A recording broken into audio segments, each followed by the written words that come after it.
Hello student, today's topic is bill of rights, यानी कि जो हमारे अधिकार हैं, अधिकारों से संबंधित जो विधेयक है उसके बारे में आज हम अध्ययन करेंगे। Both this example show the importance of having right and the actual implementations of this right, यानी कि जो हमने पिछले वीडियो में जो दो एग्ज़ाम्पल देखे थे, एक तो जो वर्कर्स थे उनका एग्ज़ाम्पल देखा था और दूसरा जो मिशेल का एग्ज़ाम्पल देखा था। उससे हमें ये पता चलता है कि जो हमारे राइट्स हैं उनके जो इम्पोर्टेंस, उसका जो महत्व है और एक्चुअल में उनको जो लागू किया जाता है उसमें किस तरीके का डिफरेंस हमने देखा था। A democracy must ensure the individual have contain right and that the government will always recognize these right, यानी कि जो एक डेमोक्रेटिक यानी कि जो एक लोकतांत्रिक जो देश है उसमें हम ये देखते हैं कि जो हम व्यक्तिगत रूप से हमें अलग अलग जो अधिकार प्रदान किए जाते हैं और यह गवर्नमेंट यानी सरकार की जिम्मेदारी होती है कि उन अधिकारों की रक्षा किस प्रकार से की जाए। Therefore, it is often a practice in most democratic countries to list the right of the citizens in the constitution itself। जितनी भी जो हमारी डेमोक्रेटिक कंट्रीज़ हैं, यानी कि जो हमारे लोकतांत्रिक जो देश हैं, उसमें जो नागरिक रहते हैं उन्हें अलग अलग प्रकार के अधिकार संविधान के द्वारा प्रदान किए जाते हैं। Such a list of right maintained and protected by the Constitution is called the Bill of Right।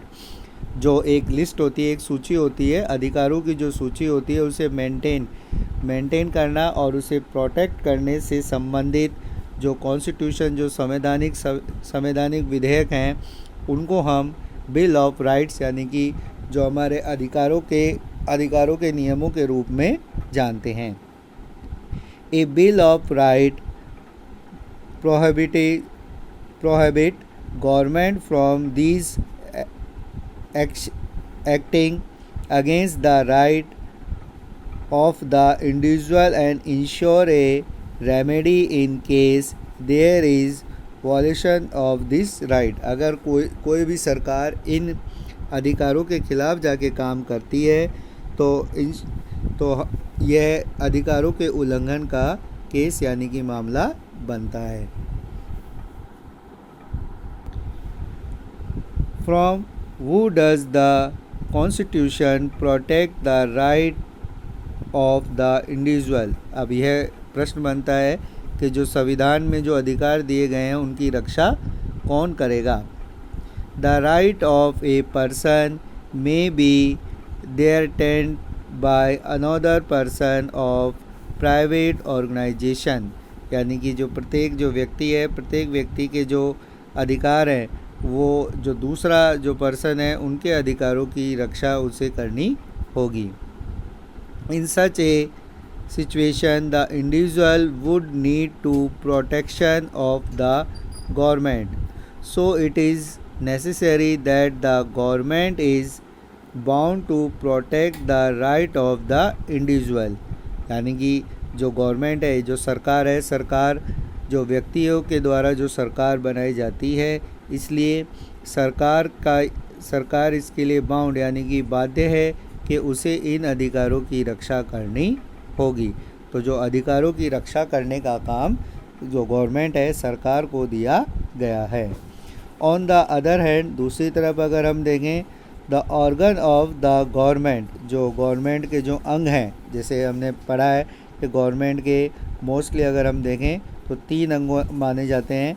Legislature यानी कि व्यवस्थापिका, एग्जीक्यूटिव यानी कि कार्यपालिका, bureaucracy and even the judiciary यानी कि न्यायपालिका। ये जो 3 अंग हैं उनका यह काम है कि किस तरीके से जो पर्सन के जो सिटीजन्स हैं उनके जो राइट्स हैं उन्हें प्रोटेक्ट किया जाए।